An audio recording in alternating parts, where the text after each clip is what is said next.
Hi friends, welcome to stories of Aisa. ഇന്നലെ നീ എപ്പോഴാ വന്നേ? പരുക്കൻ സ്വരത്തിലുള്ള ചോദ്യം കേട്ടപ്പോൾ അരുൺ ഞെട്ടിത്തിരിഞ്ഞു. രൂക്ഷമായൊരു നോട്ടത്തോടെ സുകുമാരൻ. അടുക്കളയുടെ പിൻഭാഗത്തുള്ള കിണറിന്റെ കരയിൽ നിന്നും പല്ല് തെക്കുകയായിരുന്നു അവൻ. ആഹാ, അച്ഛൻ എണീറ്റോ? എന്താ ഇത്ര നേരത്തെ? അരുൺ മറു ചോദ്യം ചോദിച്ചു. നിന്നെപ്പോലെ തലതെറിച്ച മക്കളുണ്ടായാൽ തന്തമാർക്ക് സമാധാനത്തിന് ഉറങ്ങാൻ പറ്റുമോ? രാവിലെ തോന്നുമ്പോൾ ഇറങ്ങിപ്പോകും, തോന്നുമ്പോൾ വരും. ഇതൊന്നും പോരാഞ്ഞിട്ട് കള്ളു കുടിച്ച് നാട്ടുകാരുടെ മെക്കിട്ട് കയറലും. നന്നായി കൂടടാ, പോത്തുപോലെ വളർന്നല്ലോ. അവൻ മുഖവും വായും കഴുകി ലുങ്കിയുടെ അറ്റം കൊണ്ട് തോർത്തി. പിന്നെ അയാളുടെ അരികിൽ ചെന്നു. ദിവസവും രാവിലെ എന്നെ തെറി വിളിച്ചില്ലെങ്കിൽ അച്ഛന് ഉറക്കം വരില്ല അല്ലേ? എന്നാൽ കേട്ടോ, എൻ്റെ കൂടെ ജോലി ചെയ്യുന്ന ജാബറിൻ്റെ അനിയത്തിയെ ഡെലിവറിക്ക് അഡ്മിറ്റ് ചെയ്തിരുന്നു. പെട്ടെന്ന് കുറച്ച് ബ്ലഡ് വേണമെന്ന് പറഞ്ഞപ്പോൾ അത് സംഘടിപ്പിക്കാൻ ഓടിയതാ. അച്ഛനോട് വിവരം പറയാൻ ഒരു 100 പ്രാവശ്യം വിളിച്ചതാ. എടുക്കണ്ടേ? അത് ഇന്നലെ വൈകിട്ട് തൊഴുത്ത് വൃത്തിയാക്കുമ്പോൾ അവിടെ എങ്ങാനും വച്ച് മറന്നു കാണും. ബെസ്റ്റ്. എന്നിട്ടാണോ എന്നെ കുറ്റം പറയുന്നത്? ഞാൻ രാത്രി വന്നപ്പോൾ നല്ല കൂർക്കുമലി കേട്ടു. ശല്യപ്പെടുത്തേണ്ടെന്ന് കരുതി പോയി കിടന്നു. അല്ലാതെ ഇന്നലെ ഒരു തുള്ളി കുടിച്ചിട്ടില്ല. നിന്റെ രക്തമൊന്നും ആ കൊച്ചിന് കൊടുത്തില്ലല്ലോ? ഇല്ല. എന്തേ? ഭാഗ്യം. 90% കള്ള് മാത്രമായിരിക്കും. ആരാ ഈ പറയുന്നത്? ഒരു ഗ്ലാസ് ചാരായം തട്ടിമറിച്ച പേരിൽ സഹകുടിയൻ്റെ തല തല്ലിപ്പൊളിച്ച പണ്ടത്തെ റൗഡി സുകുമാരൻ. കൊള്ളാം. അതേടാ, ചോരത്തിളപ്പുള്ള പ്രായത്തിൽ അങ്ങനെ പലതും ചെയ്തിട്ടുണ്ട്. അതുകൊണ്ടാണ് ഞാൻ എവിടെയും എത്താതെ പോയത്. മോൻ അങ്ങനെ ആകരുതെന്ന് കരുതിയത് തെറ്റാണോ? ഉവ്വ. അല്ലെങ്കിൽ അച്ഛൻ കേരളത്തിലെ മുഖ്യമന്ത്രി ആയേനെ. സ്വയം സമാധാനിക്കാൻ എല്ലാ കിളവന്മാരും പറയുന്ന ഡയലോഗാണിത്. രാവിലെ ആയിപ്പോയി, അതുകൊണ്ട് മാത്രം ഇതിനുള്ള മറുപടി ഞാൻ തരുന്നില്ല. കുളിച്ചിട്ട് വാടാ, എന്തെങ്കിലും കഴിക്കാം. നിനക്കിന്ന് പണിയുണ്ടോ? ഇല്ല, പക്ഷെ ഒരിടത്ത് പണി നോക്കാൻ പോകണം. നാളെ സംക്രമം, മറ്റന്നാൾ വിഷു. 2 ദിവസം ലീവ് എടുത്തൂടെ?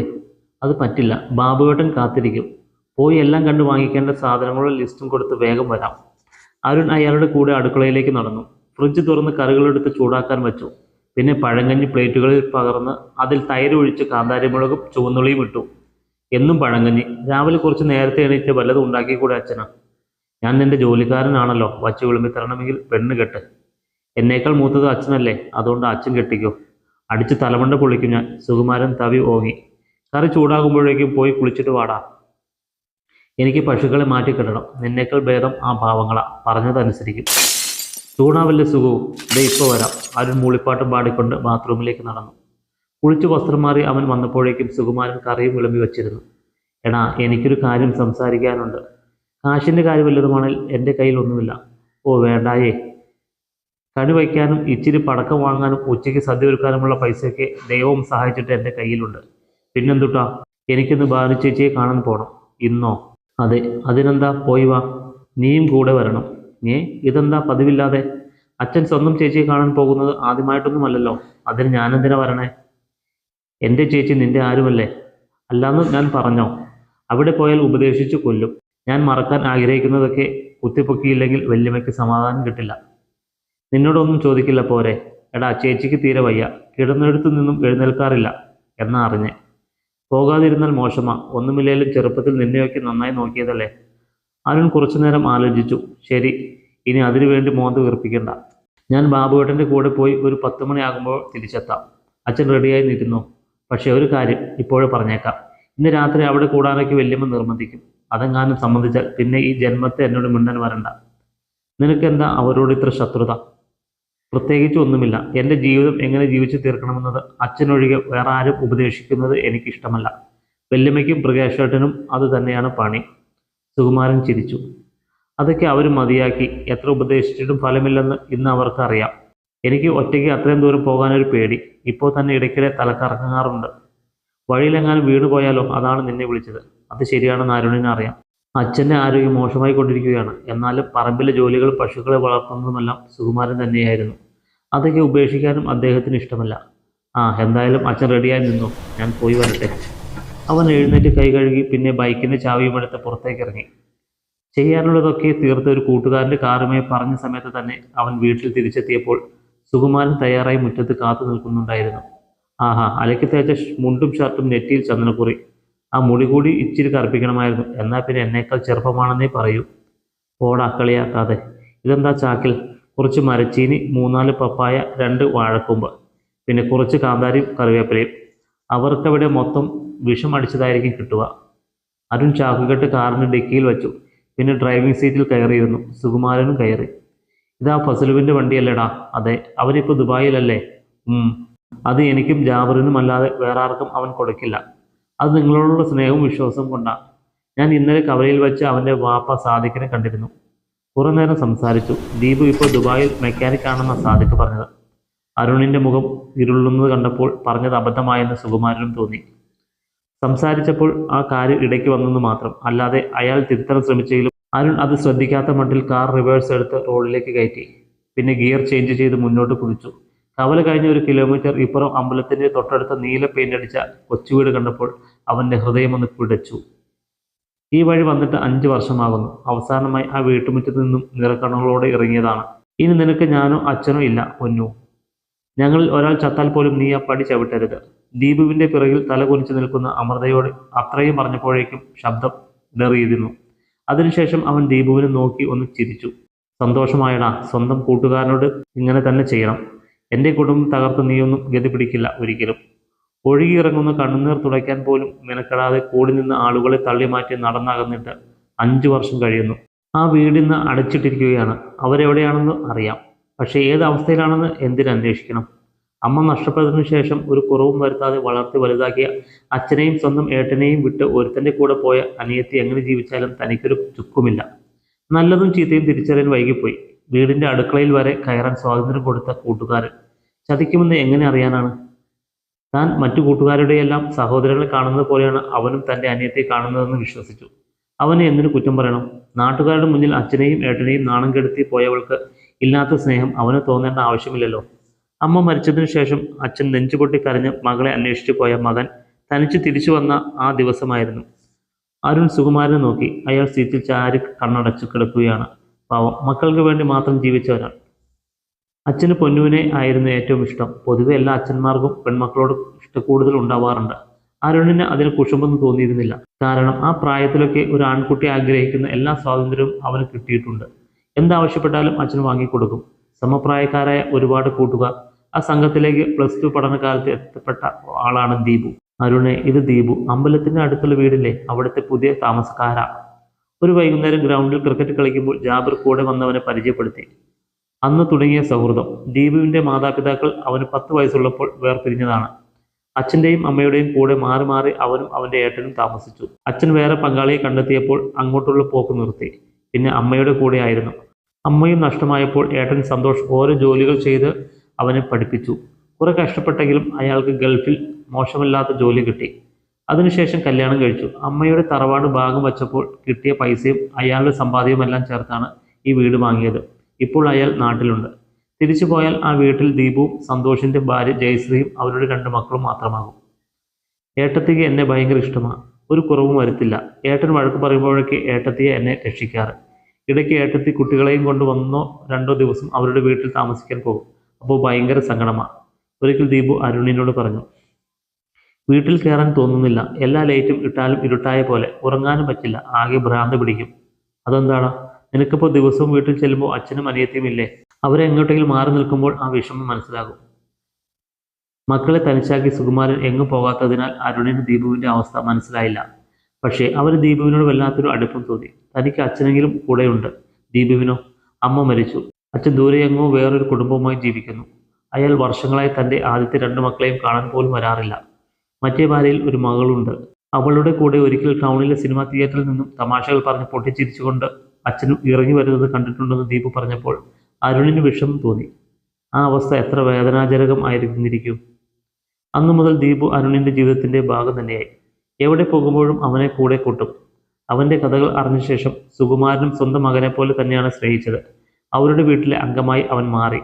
ദീപു ശാന്ത സ്വഭാവക്കാരനും അരുൺ പെട്ടെന്ന് ദേഷ്യപ്പെടുന്ന ആളുമാണ്. നിസ്സാര കാര്യങ്ങൾക്കാണ് അവനും അമൃതയും വഴക്കിടുക. പക്ഷേ അവളെ ഒത്തിരി ഇഷ്ടമാണ് താനും. കാലം മുന്നോട്ട് പോയിക്കൊണ്ടിരുന്നു. അരുൺ ഇലക്ട്രീഷ്യൻ, ദീപു മെക്കാനിക്കുമായി. അരുണിന് നാട്ടിൽ തന്നെയാണ് ജോലി, ദീപുവിന് ടൗണിലും. പക്ഷേ രാത്രി കുറച്ചുനേരം ഒരുമിച്ചിരുന്ന് സംസാരിക്കാൻ രണ്ടാൾക്കും നിർബന്ധമാണ്. അവധി ദിവസങ്ങളിൽ മിക്കവാറും അവൻ അരുണിൻ്റെ കൂടെ തന്നെ കാണും. ദീപുവിൻ്റെ ഏട്ടനും ഏട്ടത്തിയുമെല്ലാം അവൻ്റെയും ബന്ധുക്കളായി. ഇഷ്ടപ്പെട്ട ജോലി, സന്തോഷകരമായ നാളുകൾ. ഇതിനൊക്കെ തിരശ്ശീല വീഴുമെന്ന് ആരും കരുതിയില്ല. കൂടിക്കാഴ്ചകൾ കുറഞ്ഞപ്പോൾ ജോലി തിരക്കാണെന്ന് ദീപു പറഞ്ഞത് അരുൺ വിശ്വസിച്ചു. കൂട്ടുകാരുടെ വീട്ടിൽ പോയ അനിയത്തി വരാൻ വൈകിയപ്പോൾ അന്വേഷിച്ച് ഇറങ്ങിയ അവൻ കേട്ടത് അമൃതയും ദീപുവും ഇഷ്ടത്തിലായിരുന്നു എന്നും അവൾ അവൻ്റെ കൂടെയുണ്ട് എന്നുമാണ്. ദീപുവിന് അങ്ങനെയൊന്നും ചെയ്യാൻ പറ്റില്ലെന്ന് അവന് ഉറപ്പായിരുന്നു. ഈ വിവരം പറഞ്ഞ കൂട്ടുകാരൻ ഫസലുവിനെ അവൻ തെറി വിളിച്ചു. പക്ഷേ കേട്ടത് സത്യമാണെന്ന് അവന് പെട്ടെന്ന് തന്നെ ബോധ്യമായി. ദീപുവിൻ്റെ വീട്ടിൽ താലിമാലയും നെറ്റിയിൽ സിന്ദൂരവുമായി നിൽക്കുന്ന അനിയത്തിയെ കണ്ട് മനസ്സ് തകർന്ന ദിവസം ഇന്നുവരെ മറക്കാൻ കഴിഞ്ഞിട്ടില്ല. അച്ഛന് വേണ്ടി സന്തോഷം അഭിനയിക്കുന്നു. അച്ഛനും അങ്ങനെ തന്നെ. പരസ്പരം വിഷമിപ്പിക്കാതിരിക്കാൻ അഭിനയിച്ചു തകർക്കുന്ന രണ്ടുപേർ. സംസാരത്തിനിടെ അമൃതയുടെ പേര് കടന്നു വരാതിരിക്കാൻ അവർ ശ്രദ്ധിച്ചിരുന്നു. അവളെ അംഗീകരിക്കണമെന്ന് അഭ്യർത്ഥനയുമായി കുടുംബക്കാർ പലതവണ എത്തിയെങ്കിലും അരുൺ ഉപദേശങ്ങൾ ചെവിക്കൊണ്ടില്ല. ഈ ഒരു കാരണം കൊണ്ട് തന്നെ ബന്ധുക്കളുടെ വീടുകളിൽ ഒന്നും അവൻ പോകാറില്ലായിരുന്നു. എല്ലാവരിലും നിന്നും അകന്ന് തൻ്റെതായ ലോകത്ത് ജീവിക്കുകയാണ് അവൻ ഇന്ന്. കൂടെ ജോലി ചെയ്യുന്നവർക്കും ചുരുക്കം ചില കൂട്ടുകാർക്കും അവനെ മനസ്സിലാക്കുന്നത് കൊണ്ട് അവരും ഇത്തരം കാര്യങ്ങൾ സംസാരിക്കാറില്ല. 2 മണിക്കൂറോളം യാത്ര ചെയ്ത സുകുമാരൻ്റെ ചേച്ചി ഭാനുമതിയുടെ വീട്ടിൽ അവരെത്തി. കാർ വരുന്നത് കണ്ടപ്പോൾ ഭാനുമതിയുടെ മകൻ പ്രകാശൻ മുറ്റത്തേക്ക് ഇറങ്ങി വന്നു. അതിഥികൾ ആരാണെന്ന് മനസ്സിലായതോടെ അയാളുടെ മുഖം വിടർന്നു. അല്ല, ആരിത്? ഇങ്ങോട്ടുള്ള വഴിയൊക്കെ ഓർമ്മയുണ്ടോ? അയാൾ ഡോർ തുറന്നുകൊണ്ട് ചോദിച്ചു. സുകുമാരൻ പുറത്തിറങ്ങി. അരുൺ ഡിക്കി തുറന്ന് ചാക്ക് കെട്ടെടുത്തു. വഴിയിൽ വണ്ടി ഒരു ബേക്കറിക്ക് മുന്നിൽ നിർത്തി കുറച്ച് പലഹാരങ്ങൾ വാങ്ങിയിരുന്നു. അതും എടുത്തു. നീയൊക്കെ വലിയ ആളായി അല്ലേടാ. മാമന് വയ്യാത്തത് കൊണ്ടാണെന്ന് കരുതാം. നിനക്കോ? ഇങ്ങോട്ട് വരാത്തത് പോട്ടെ, ഫോൺ ചെയ്യാലോ. നമ്മളെ ഒന്നും വേണ്ടാതായോ? പ്രകാശൻ കുറ്റപ്പെടുത്തി. ജോലി തിരക്കായത് കൊണ്ടാ. അരുൺ ചിരിക്കാൻ ശ്രമിച്ചു. ഇതെന്താ ചാക്കിൽ? പച്ചക്കറിയാ. സന്തോഷം, വാ. പ്രകാശൻ സുകുമാരൻ്റെ കൈ പിടിച്ച് അകത്തേക്ക് നടന്നു. പിന്നാലെ അരുണും. കുട്ടികളൊക്കെ എവിടെ പ്രകാശ? സുമ അവരെയും കൊണ്ട് ടൗണിൽ പോയിരിക്കുകയാ. മറ്റന്നാൾ വിഷു അല്ലേ, അതിൻ്റെ ഷോപ്പിംഗ്. പെണ്ണുങ്ങളുടെ കൂടെ കടയിൽ കയറിയാലുള്ള അവസ്ഥ മാമൻ അറിയാലോ. അതുകൊണ്ട് ഞാൻ മുങ്ങി. അകത്തെ മുറിയിലെ കട്ടിലിൽ ഭാനുമതി കിടക്കുന്നുണ്ടായിരുന്നു. തീരെ അവശയായ ഒരു വൃദ്ധ. അമ്മേ, ഇത് ആരാ വന്നിരിക്കുന്നതെന്ന് നോക്കിക്കേ. പ്രകാശന്റെ ശബ്ദം കേട്ട് അവർ പണിപ്പെട്ട് കണ്ണുകൾ തുറന്നു. ആ മുഖം തെളിയുന്നത് അരുൺ കണ്ടു. സുകുമാരൻ ബെഡിൽ ചെന്നിരുന്നു. ചുളിവുകൾ വീണ ആ കയ്യിൽ പിടിച്ചു. ജീവിതത്തിൻ്റെ സഹായത്തിൽ എത്തിയ 2 സഹോദരങ്ങൾ. വർണ്ണശമ്പളമായ ഒരു കുട്ടിക്കാലം അവർക്കും ഉണ്ടായിരുന്നു. അന്ന് ഇതുപോലെ ആ ചേച്ചിയുടെ കയ്യിൽ പിടിച്ച് അനിയൻ പാടവരമ്പിലൂടെ ഓടിയിരുന്നിട്ടുണ്ടാകാം. ചേച്ചിയുടെ സ്നേഹവാത്സല്യങ്ങൾ ആവോളം നുകർന്നിട്ടുണ്ടാവും. ഭൂതകാലം അച്ഛൻ്റെ ഉള്ളിൽ ഒരു സിനിമ പോലെ മിന്നിമറിയുകയാണെന്ന് അരുണിന് തോന്നി. അതാവാം ആ കണ്ണുകൾ ഈറനണിയുന്നത്. നീ വല്ലാതെ ക്ഷീണിച്ചല്ലോ സുഗു, ഭക്ഷണമൊന്നും കഴിക്കാറില്ലേ? അനിയൻ്റെ കവളിൽ തലോടിക്കൊണ്ട് ഭാനുമതി ചോദിച്ചു. സുകുമാരൻ മറുപടി ഒന്നും പറയാതെ അവരുടെ പുറകയിൽ ചുണ്ടുകൾ അമർത്തി. അവർ സംസാരിക്കട്ടെ, നീ വാടാ. പ്രകാശ് അരുണിൻ്റെ തോളിൽ കൈയിട്ട് മുറി വിട്ടിറങ്ങി. എന്നാലും വരുന്ന കാര്യം ഒന്ന് വിളിച്ചു പറഞ്ഞൂടെ? ഇവിടെയാണെങ്കിൽ കഴിക്കാൻ കാര്യമായി ഒന്നും ഉണ്ടാക്കിയിട്ടില്ല. അവർ പുറത്തുനിന്നും കഴിക്കും. എനിക്കും അമ്മയ്ക്കുമുള്ള കഞ്ഞി മാത്രമേ ഉള്ളൂ. ഞാൻ എന്തേലും ഓർഡർ ചെയ്യാം. അതൊന്നും വേണ്ട ഏട്ടാ, ഞങ്ങൾ കഴിച്ചിട്ടാ വന്നത്. നിനക്ക് പണിയൊക്കെ ഉണ്ടോ? കുഴപ്പമില്ല. ഞങ്ങൾ ഉപദേശിക്കുന്നത് കൊണ്ടാണോ ഇങ്ങോട്ട് വരാത്തത്? എടാ, എല്ലാവരും സന്തോഷമായി ജീവിക്കുന്നത് കാണാൻ വേണ്ടിയാ ഓരോ തവണയും ഈ വിഷയം എടുത്തിടുന്നത്. അല്ലാതെ എനിക്കിതിനെന്ത് ലാഭം? പൊന്നു ഇടയ്ക്ക് ഇങ്ങോട്ട് വരാറുണ്ട്, ഞാൻ അങ്ങോട്ടും പോകാറുണ്ട്. നീ ഉപേക്ഷിച്ചു എന്ന് കരുതി ഞങ്ങൾക്ക് അതിന് കഴിയില്ലല്ലോ. നീ എന്തായാലും ആ പേരിൽ നീ മുങ്ങി നടക്കണ്ട. ഇടയ്ക്ക് മാമനെയും കൊണ്ടുപോവാ. അമ്മയുടെ അവസ്ഥ കണ്ടല്ലോ. എപ്പോഴും മാമനെ കുറിച്ച് പറഞ്ഞ് കരയും. ചേച്ചി ആണേലും മാമൻ്റെ അമ്മയുടെ സ്ഥാനത്തായിരുന്നല്ലോ. അരുൺ ഒന്നും മിണ്ടിയില്ല. കയ്യിലൊരു പലഹാരപ്പൊതിയുമായി പണ്ട് വീട്ടിലേക്ക് വരുന്ന വല്യമ്മയെ അവൻ ഓർക്കുകയായിരുന്നു. വന്നയുടൻ അവർ വീട് മുഴുവൻ വൃത്തിയാക്കും. സാധനങ്ങളൊക്കെ അടക്കി വയ്ക്കും. അമൃതയെ ബലമായി പിടിച്ചിരുത്തി മുടിയിൽ പേനുണ്ട് എന്ന് നോക്കും. നിനക്ക് നന്നായി എണ്ണ തേച്ച് കുളിച്ചൂടെ കുട്ടിയെ? മുടി ചകിരി പോലെയായി. അതെങ്ങനാ? ഈ പെണ്ണിൻ്റെ കാര്യത്തിൽ ആർക്കെങ്കിലും ശ്രദ്ധ വേണ്ടേ? പരിഭവം പറഞ്ഞുകൊണ്ട് അവർ ജോലി തുടരും. ഉത്തരവാദിത്തമില്ലാതെ കളിച്ചു നടക്കുന്നതിന് അരുണിനും വഴക്ക് കിട്ടാറുണ്ടായിരുന്നു. വൈകുന്നേരം വരെ ഒരു നിമിഷം വിശ്രമിക്കാതെ ഓരോന്ന് ചെയ്തിട്ടാണ് വല്യമ്മ തിരിച്ചു പോകാറ്. അവർ വന്നുപോയ ദിവസങ്ങളിൽ രാത്രി മുറ്റത്തെ ഇരുട്ടിലേക്ക് നോക്കി അച്ഛൻ മൂകനായി ഇരിക്കും. അതിൻ്റെ അർത്ഥം ഇന്നാണ് മനസ്സിലാകുന്നത്. വളർന്നിട്ടും ആ മനസ്സ് ചേച്ചിയുടെ സാമീപ്യം എന്നും കുതിച്ചിരുന്നു. അച്ഛനിലെ കുട്ടി തൻ്റെ പ്രിയപ്പെട്ട കൂടപ്പറപ്പിൻ്റെ അടുത്ത വരവിനായി കാത്തിരിക്കുകയാണ്. 4 മണി വരെ അവിടെ സമയം ചെലവഴിച്ച ശേഷമാണ് സുകുമാരനും അരുണും ഇറങ്ങിയത്. ഇടയ്ക്ക് ഇങ്ങോട്ട് ഇറങ്ങുമോനെ എന്ന് പറഞ്ഞ വല്യമ്മയുടെ കവളിൽ അവനൊരു ഉമ്മ കൊടുത്തു. അതൊരു പശ്ചാത്താപം കൂടിയായിരുന്നു. ഇത്രയും നാൾ വന്ന് കാണാത്തതിലുള്ള കുറ്റബോധം. കാറിനുള്ളിൽ കനത്ത നിശബ്ദത ആയിരുന്നു. അത്രമേൽ പ്രിയപ്പെട്ടത് എന്തോ ഉപേക്ഷിച്ചു വരുന്നത് പോലെ സുകുമാരൻ താടിയിൽ കൈ ഊന്നി ഇരിക്കുകയാണ്. നമുക്ക് വല്യമ്മയെ കുറച്ച് ദിവസം വീട്ടിൽ കൊണ്ടുവന്ന് നിർത്തിയാലോ അച്ഛാ? വേണ്ടടാ. 2 നിമിഷത്തിന് ശേഷമാണ് അയാൾ മറുപടി പറഞ്ഞത്. ആഗ്രഹമില്ലാഞ്ഞിട്ടല്ല, പക്ഷേ എൻ്റെ കൺമുന്നിൽ വച്ച് ചേച്ചിയുടെ ശ്വാസം നിലച്ചാൽ ചിലപ്പോൾ എനിക്കത് താങ്ങാൻ പറ്റിയെന്ന് വരില്ല. ഇതാവുമ്പോൾ ഒരു ഫോൺ കോൾ, അസുഖവും കൂടുതലാണ്, പെട്ടെന്ന് വാ എന്നും പറഞ്ഞ് ആരെങ്കിലും വിളിക്കും. അങ്ങനെ സംഭവിച്ചാൽ മനസ്സ് പറയും ആള് പോയെന്ന്. എന്നാലും ഇവിടെ എത്തുന്നത് വരെ ഒരു പ്രതീക്ഷ ഉണ്ടാകുമല്ലോ. നമ്മൾ സ്നേഹിക്കുന്നവരുടെ ജീവൻ പോകുന്നത് നേരിൽ കാണുന്നതിനേക്കാൾ പേടിപ്പിക്കുന്ന ഒന്ന് ഈ ഭൂമിയിലില്ല. അരുൺ കാർ ഓരം ചേർന്ന് നിർത്തി അച്ഛനെ നോക്കി. എന്നെ വളർത്തിയത് ചേച്ചിയാ. കുരുത്തക്കേട് കാട്ടുമ്പോൾ നല്ല അടിയൊക്കെ തന്നിട്ടുണ്ട്. എന്നാലും എൻ്റെ ജീവനായിരുന്നു. ആ സ്നേഹം ഇന്നുമുണ്ട്. അല്ലെങ്കിലും മാച്ചുകളയാൻ പറ്റുന്ന ഒന്നല്ല രക്തബന്ധം. അയാൾ അരുണിൻ്റെ നേരെ തിരിഞ്ഞിരുന്നു. എൻ്റെ ചേച്ചി മരിച്ചാൽ എനിക്ക് സ്വന്തം ചോര എന്ന് പറയാൻ നീയുണ്ട്. ഞാൻ മരിച്ചാൽ നിനക്ക് ആരാ ഉള്ളത്? അച്ഛാ, അരുൺ ഒരു ഞെട്ടലോടെ വിളിച്ചു. സത്യമല്ലേ? ഇത്രയും നാൾ ഞാൻ സന്തോഷവനായിരുന്നു. മോൻ കൂടെയുണ്ട്. ദൂരെ ആണെങ്കിലും എനിക്കൊരു ചേച്ചിയുണ്ട്. മരണം വരെ ഞാൻ അനാഥനല്ല. പക്ഷേ ഞാൻ പോയാൽ നീയോ? നിനക്കും ഉണ്ടൊരു കൂടപ്പിറപ്പ്, നിന്റെ സ്വന്തം അനിയത്തി. അത് ഓർമ്മയുണ്ടോ? അവൾ ചെയ്തത് 100% തെറ്റ് തന്നെയാ. അതിന് ജീവിതകാലം മുഴുവൻ അകറ്റി നിർത്തിയിട്ട് നിനക്കെന്താ ലാഭം? അവൻ മിണ്ടിയില്ല. പൊന്നുവിനെ പൂർണ്ണമായും കുറ്റപ്പെടുത്താൻ എനിക്കിന്ന് കഴിയില്ലടാ. നീ ആലോചിച്ചു നോക്ക്, അതൊരു പെണ്ണ. പെൺമക്കൾക്ക് അച്ഛന് പെൺമക്കളെയും ആയിരിക്കും കൂടുതൽ ഇഷ്ടം. പക്ഷേ അവരെ മനസ്സിലാക്കാൻ അമ്മയോളം ആർക്കും കഴിയില്ല. എനിക്ക് നിന്നെ മനസ്സിലാക്കാൻ പറ്റുന്നത് ഞാൻ ഒരാണായത് കൊണ്ടല്ലേ. 5-ാം വയസ്സിൽ അമ്മ നഷ്ടപ്പെട്ട ഒരു പെൺകുട്ടിയാണ് പൊന്നു. ഞാനും നീയും അവൾക്ക് ആവശ്യമുള്ളതൊക്കെ വാങ്ങിക്കൊടുത്തിട്ടുണ്ട്. പക്ഷേ ഇന്ന് വരെ ഒരു 5 മിനിറ്റ് അടുത്തിരുന്ന് നീ അവളോട് സംസാരിച്ചിട്ടുണ്ടോ? നിന്നിൽ നിന്നും ഒരുപാട് അവൾ പ്രതീക്ഷിച്ചിട്ടുണ്ടാവും. പക്ഷേ വളർന്നപ്പോൾ നിന്നെ പേടിയായിരുന്നു. തൊട്ടതിനും പിടിച്ചതിനുമൊക്കെ വഴക്ക് പറയും. ഭാനുചേച്ചി എത്ര തവണ നിന്നെ ഉപദേശിച്ചിട്ടുണ്ട് ദേഷ്യം കുറയ്ക്കാൻ? നിന്റെ കൂട്ടുകാരുടെ അനിയത്തിമാരോട് കാണിക്കുന്ന സ്നേഹത്തിൻ്റെ പാതിയെങ്കിലും അവൾക്ക് കൊടുത്തിട്ടുണ്ടോ? കാശ് ചെലവാക്കുന്നത് മാത്രമല്ല സ്നേഹം, അത് പ്രകടിപ്പിക്കണം. അക്കാര്യത്തിൽ നീ തോറ്റുപോയി. അരുൺ തലകുനിച്ച് ഇരിക്കുകയാണ്. കുറ്റപ്പെടുത്തിയതല്ല, നിനക്ക് അവളെ ഒത്തിരി ഇഷ്ടമാണെന്ന് എനിക്കറിയാം. മോനെ, ജീവിതം വളരെ ചെറുതാണ്. നമ്മുടെ ഉള്ളിലുള്ളത് എന്തായാലും അത് തുറന്നു കാട്ടി സന്തോഷത്തോടെ ജീവിക്കുകയാണ് വേണ്ടത്. നിന്നെ കാണുന്ന പോലെ തന്നെയാ തുടക്കത്തിൽ പൊന്നു ദീപുവിനെ കണ്ടത്. പക്ഷേ നീ കൊടുക്കാത്ത കരുതലും സ്നേഹവും അവൻ കൊടുത്തപ്പോൾ മനസ്സ് പതറിപ്പോയതാവാം. അന്ന് ആ എയർഫോഴ്സുകാരൻ്റെ ആലോചന വന്നപ്പോൾ വേണ്ടാന്ന് പറഞ്ഞത് ഇതുകൊണ്ടായിരിക്കും. നിന്നെ പേടിച്ച് മറച്ചു വച്ചു. അന്നേരത്തെ ബുദ്ധിമോശത്തിന് രണ്ടാളും കൂടി ഇങ്ങനെയൊരു തീരുമാനവും എടുത്തു. അവൾക്ക് പറയാനുള്ളത് കേൾക്കാനുള്ള സമയം കൊടുക്കാഞ്ഞത് നമ്മുടെ ഭാഗത്ത് വീഴ്ചയല്ലേ? ഈ പറഞ്ഞതൊന്നും അവളെ ന്യായീകരിക്കാൻ വേണ്ടിയല്ല. കൊലകുറ്റമൊന്നും ചെയ്തില്ലല്ലോ. എത്ര നിഷേധിക്കാൻ ശ്രമിച്ചാലും അവളും നമ്മുടെ കുട്ടിയാണ്. അത് മാറ്റാൻ പറ്റില്ല. ഇനി എൻ്റെ മരണം വരെ ഞാൻ ഇക്കാര്യം സംസാരിക്കുകയുമില്ല. ബാക്കിയൊക്കെ നിന്റെ ഇഷ്ടം. കുറച്ചു നേരം അച്ഛനെ നോക്കിയിരുന്നിട്ട് അവൻ കാർ മുന്നോട്ടെടുത്തു. ആ നിശബ്ദതയിലും അവൻ്റെ ഉള്ളിലെ കടലിരുമ്പം സുകുമാരന് കേൾക്കാമായിരുന്നു. ഭംഗിയുള്ള ആ ഒറ്റനില വീടിൻ്റെ കോളിംഗ് ബെല്ലിൽ വിരലമർത്തി ദ്രുതഗതിയിൽ മിടിക്കുന്ന ഹൃദയമായി അരുൺ കാത്തുനിന്നു. ഏതാനും നിമിഷങ്ങൾക്ക് ശേഷം വാതിൽ തുറക്കപ്പെട്ടു. ഷാൾ കൊണ്ട് മുഖം തുടച്ച് പുറത്തേക്ക് നോക്കിയ ആ യുവതി സ്തംഭിച്ചുപോയി. ഏട്ടൻ. അവളുടെ ചുണ്ടുകൾ മന്ത്രിച്ചു. പെറ്റിക്കോട്ടും ധരിച്ച് തൊടിയിൽ തുമ്പിയെ പിടിക്കാൻ ഒറ്റയ്ക്ക് സംസാരിച്ചുകൊണ്ട് നടക്കുന്ന കുട്ടിയിൽ നിന്നും ഒരു വീട്ടമ്മയിലേക്കുള്ള മാറ്റം നോക്കി കാണുകയായിരുന്നു അരുൺ. ഏട്ടൻ കയറിയിരിക്കെ. ആദ്യത്തെ പതർച്ച മാറിയപ്പോൾ അമൃത പറഞ്ഞു. ചെരുപ്പ് അഴിച്ചുവെച്ച് അരുൺ അകത്തേക്ക് കയറി ആളിലിരുന്നു. ഞാൻ ചായ എടുക്കട്ടെ? വേണ്ട, കുറച്ച് വെള്ളം മതി. അവൾ വേഗം അടുക്കളയിലേക്ക് ഓടി. പെട്ടെന്ന് തന്നെ ഒരു ഗ്ലാസ് ഓറഞ്ച് ജ്യൂസുമായി തിരിച്ചെത്തി. അവനത് വാങ്ങി പതിയെ കുടിച്ചു. പിന്നെ ഗ്ലാസ് ടീപ്പോയ്ക്ക് മീതെ വെച്ചു. എന്ത് സംസാരിക്കണം എന്നറിയില്ല. അവൻ ചുറ്റുമൊന്ന് കണ്ണോടിച്ചു. ചുവരിൽ അമ്മയുടെ ഫോട്ടോ മാലയിട്ട് തൂക്കിയിട്ടുണ്ട്. കുറെ കളിപ്പാട്ടങ്ങൾ അവിടെ ഇവിടെയായി ചിതറിക്കിടക്കുന്നു. അമൃതയ്ക്ക് ഒരു മോൻ ആണെന്നറിയാം. സ്വന്തം അനിയത്തിയുടെ കുഞ്ഞിൻ്റെ പേര് പോലും അറിയാത്ത ഏട്ടൻ. ഉള്ളിലിരുന്ന് ആരോ പരിഹസിക്കുന്നു. സുഖമാണോ നിനക്ക്? അമൃത ചുണ്ടുകൾ കടിച്ചു പിടിച്ച് കരച്ചിൽ അടക്കിക്കൊണ്ട് മൂടി. അവനിപ്പോൾ ദുബായ് ആണല്ലേ? അതെ, കഴിഞ്ഞ മാസമായി ലീവിന് വന്ന് തിരിച്ചു പോയത്. നീ തനിച്ചാണോ ഇവിടെ? അതെ, ഏട്ടത്തി വീട്ടിൽ പോയി 2 ദിവസം കഴിഞ്ഞേ വരും. കുഞ്ഞെവിടെ? ഉറങ്ങുകയാ, ഞാൻ വിളിക്കാം. ഏയ് വേണ്ട. പിന്നെയും മൗനം. ഒടുവിൽ അരുൺ എഴുന്നേറ്റു.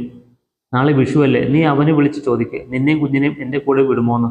കുറച്ച് ദിവസം അവിടെ നിന്നിട്ട് തിരിച്ചെത്തിക്കാം. എന്താ? അമൃത അമ്പരപ്പോടെ അവനെ നോക്കി. നിന്റെ ഭർത്താവിനോട് സമ്മതം വാങ്ങാൻ, മനസ്സിലായില്ലേ? ശബ്ദം കടുപ്പിച്ചാണ് അരുൺ പറഞ്ഞത്. അമൃത ഇമച്ചിമ്മാതെ അവനെ നോക്കി. ആ മിഴികൾ നിറഞ്ഞു തുളുമ്പി.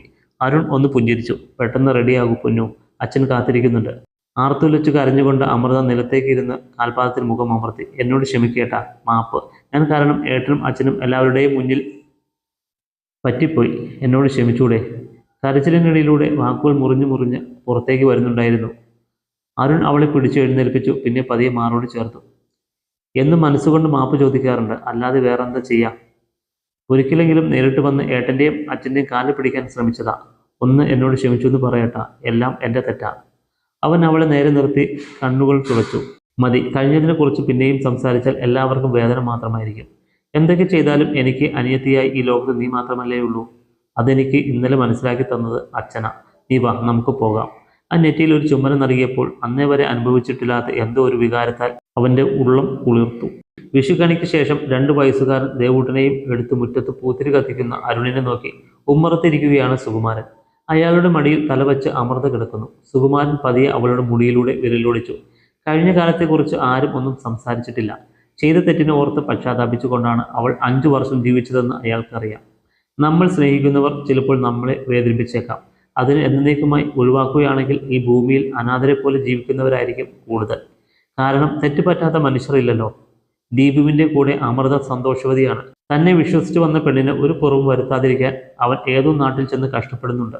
പക്ഷേ അന്നവർ എടുത്തു ചാടിയപ്പോൾ നഷ്ടമായത് ഒരു നല്ല സൗഹൃദവും ഒരു കുടുംബ ബന്ധവുമാണ്. സാരമില്ല, ഇനിയെല്ലാം ശരിയാകുമായിരിക്കും. ഒരു ദീർഘനിശ്വാസത്തോടെ സുകുമാരൻ തൻ്റെ മകളുടെ കവളിൽ ഉമ്മ വച്ചു.